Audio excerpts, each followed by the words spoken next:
two ways home, down one long road, one clear path to two conclusions. Does the story end or never end? Does the secret fade, or is it everlasting? I could return to my mother like nothing has happened, live like an imposter for 6 long years, turn 17, then good girl Winnie Foster drinks from the vial and her past. There are two ways home, down one long road, one clear path to two conclusions. Does the story end or never end? Does the secret fade, or is it everlasting?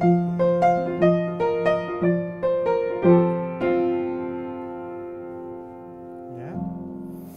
The show revolves around an 11-year-old girl named Winnie Foster, who runs away from home in a suffocating household and comes across this family in the wood that has been living forever because they drank from this spring that grants eternal life. She goes on an adventure with them, and at the end of the story and our show, she is left with the question, should she drink the water and live with the Tucks or embrace mortal life?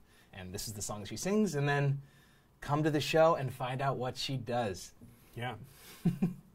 We were in the same class at NYU, Cycle 10, graduate musical theater writing. You have a full year where you write with everyone in your class, and we weren't scheduled to work together until the last assignment in school. But we just started hanging out. We're like, we kind of are feeling a connection. We just started writing songs. So by the time we had written our first song in school, we already had a handful of tunes together, which was great.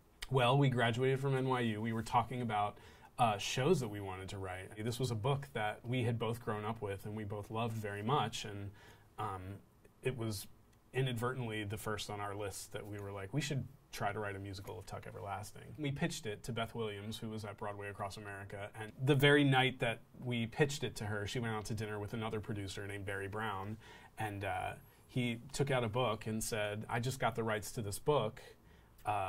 Do you want to go in on it with me? And it was Tuck Everlasting.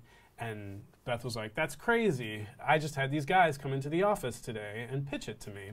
We got wind of that fact, and so we were like, we will do anything. We will write spec songs. We will do whatever we can to get this job. So we ended up writing a bunch of songs, and 2 of those songs are still in the show. Yeah, and the first time they were performed, they were on this piano 6 years ago. It's crazy to be back. This piano got us the job. Yeah, very exciting. So one of the songs was called, it is now called Good Girl Winnie Foster. At the time that we first pitched it, it was a song called One Road Town. And when you get to the chorus, you'll hear the original chorus was, most days in this one road town, I'm a well-behaved 11. And that then changed to what we'll play you now. So this is sung by 11-year-old Winnie Foster.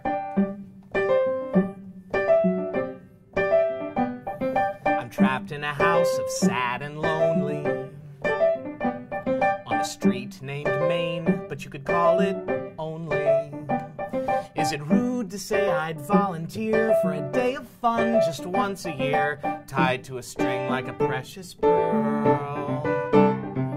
It's a pretty tight leash for a really good girl. I'd go find trouble if there was some to get in. Ask a friend to play if I had one to let in. Nana's rocker sawing through the floor every day just like the one before. We lock ourselves behind that door. Is it wrong to wish for something more? Good girl Winnie Foster every day is in bed at 7. Good girl Winnie Foster every day is a well-behaved 11. But some days I want to raise a little something than heaven.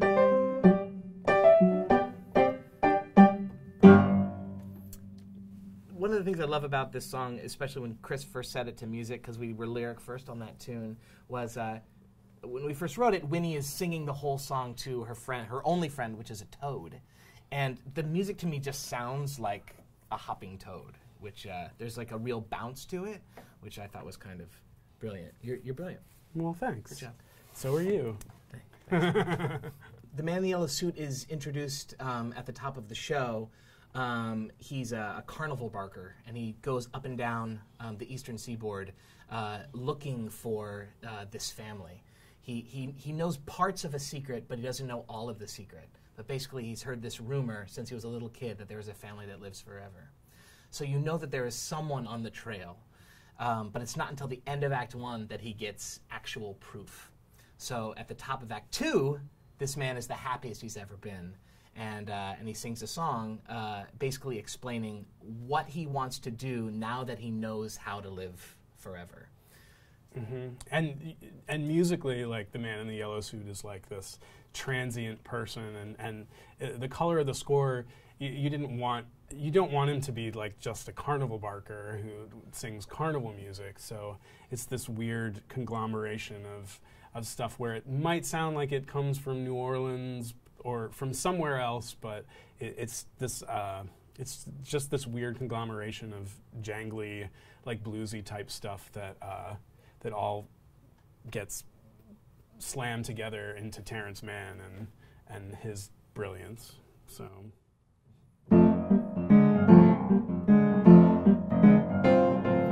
Look who has a spring in his step. It's true, there's a bounce in each toe. This husband feels young again, just when he was used to feeling old. Fellow, take a look at my suits. Yellow has acquired a glow. Flea bags can laugh and joke. These rags will be spinning into gold. Golden like the sun rising in the east. Golden with that brand new day shine. Golden like the years it took to get me here. Soon everything's golden and everything's mine. Nutshell when the water is mine. Don't tell me you wouldn't buy my merchandise. I'll name the price and make a killing, making sure you never die. My purpose, my plan, my whole raison d'etre. Strike it rich, rule the world, etc., etc. And of course become immortal somewhere along the way. I'll be golden like the sun, golden like my suit, golden with that brand new day shine. I'll be golden like the years it took to get me here. Soon everything's golden and everything's mine.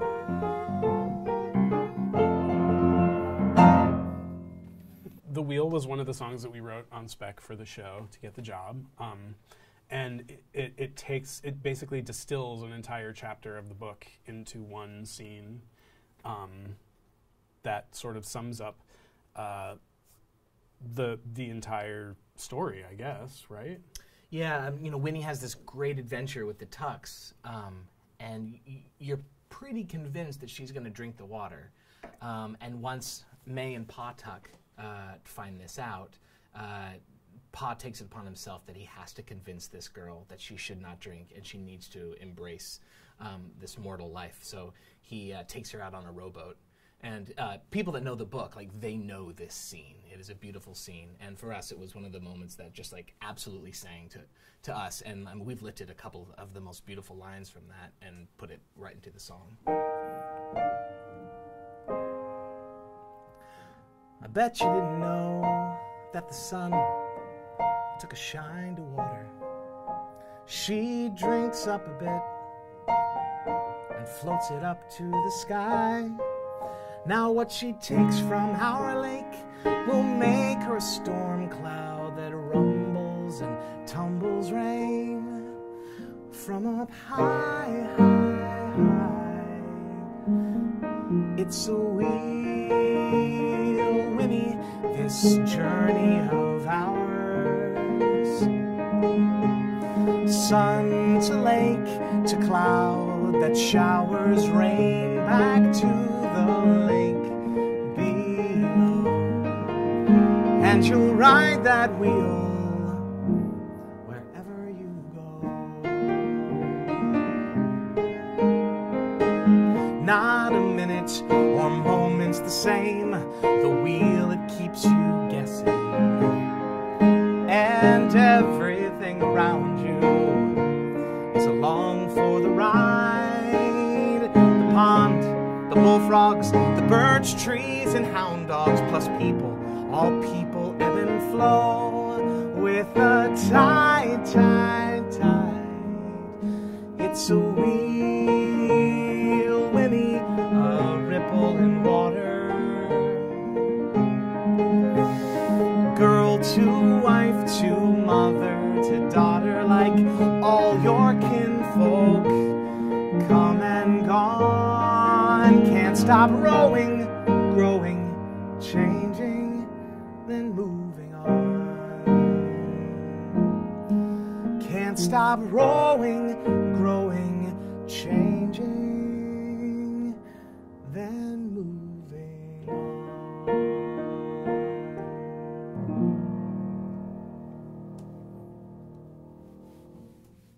Jesse Tuck is the youngest of the Tucks. He is 17, although he's actually 102. Because he lives forever, has to keep a very low profile, and really has lived this entire life, with the exception of seeing his family every 10 years, alone.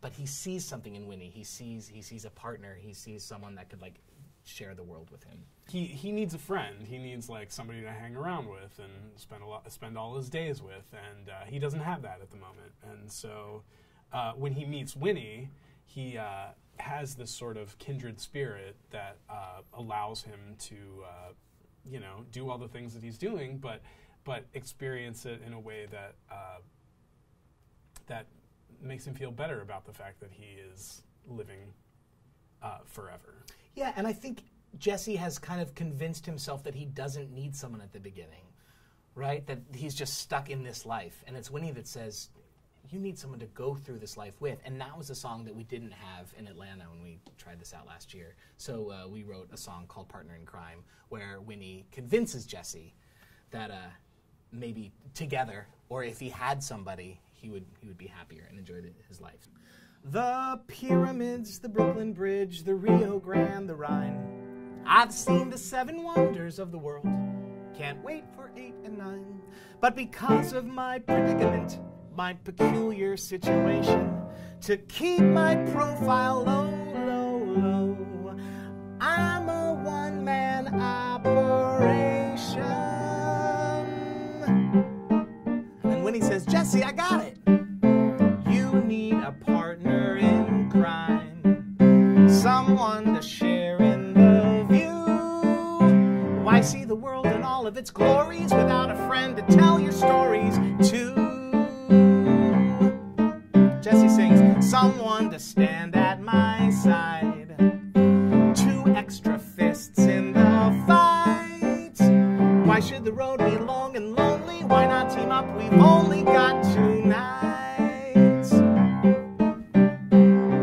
If no one's there to hear it, does a falling tree make sound? Are we heard or seen or anything without a friend around? The old Great Wall, the Taj Mahal, yes, they all have merit. But this traveling fair, it takes the cake, because you get to share it. I have a partner in crime, 2 extra fists in the fight. Why should the road be long and lonely? Why not team up? We've only got 2 nights. And it goes on from there. Amazing dance break, dance sequence. by Casey Nicola. Brings the house down. Super exciting. I moved to New York to write musicals, and now here we are doing it. And we get to do it on Broadway. So exciting and wonderful. And, you know, living in New York for 16 years, like, you kind of get over Times Square. Like, really, am I going to have to be here? But, you know, at this point, I'm very happy to take a little shortcut down 44th Street whenever I can to see that theater and to see our show up there. Yeah. So we're going to end with Jesse's song, the first song he sings when he meets Winnie. And he takes her on an adventure swinging through the trees of her wood. It's called Top of the World. I'll go out on a limb. I'll walk a tightrope wire for the highest height. Yes, I'll risk it all. Give me a barrel. Guess who'll find a waterfall? At the top, at the top, at the top of the world, my head and heart are pounding. At the top, at the top, at the top of the world, I hear my voice resounding.